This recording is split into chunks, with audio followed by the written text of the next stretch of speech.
Joy, this is why. I mean, you're on I'm Tucker here. Carlson at least 10 times. Why don't you go on Chris Wallace's show? The other thing that's great about Tulsi is, as a former Dem, someone who is loved by the progressives, who's now hated by the progressives, she's getting in the scrum as it comes to dealing with their media people and dealing and going after the progressive politicians and everything else.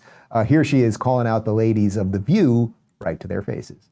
Yeah. No, look, some of you have accused me of being a traitor to my country, a Russian asset, a Trojan horse, or a useful idiot, I think was the term that you used.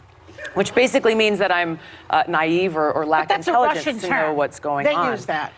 I want to let your viewers know exactly who I am. All right. Set the record straight. I am a patriot. I love our country.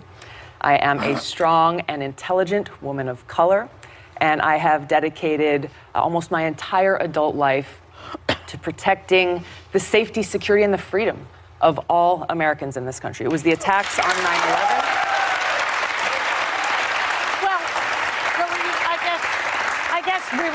We're getting a little bit far ahead of ourselves, but Franklin Graham finds you refreshing. He doesn't find me refreshing.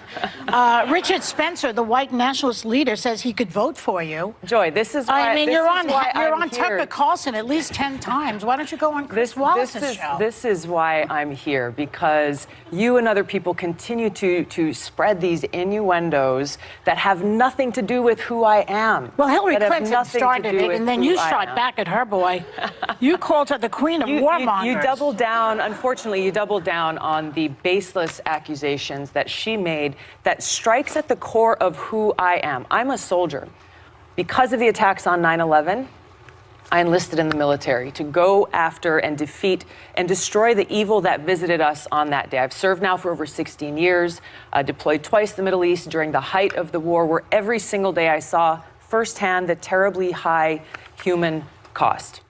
Man, there's so much there, because first off, it's just great. It's just great to watch someone sit at that table with them and tell them the actual truth. And as Joy is trying to undermine her at every step of the way, she's talking about why she served this country after 9/11, why she loves this country, why she doesn't put up with the lies of the Democrats and the machine and everything else. It's beautiful. And of course, what sits with that is that she has left the Democrat Party. She could have still been a Dem if the Democrats did not go insane. If the left ever knew how to say, I think this is a little bit too far, then we wouldn't be in this situation. And I have no doubt that many of you watching this would still consider yourselves Democrats. And there's probably a world, if there was a time machine, where I could consider myself a Democrat. But that is not the world we live in right now. So that everything she represents right there is what now can be shifted over to the Republican Party if Donald Trump so chooses it. It's just so freaking obvious to me. It's off the charts.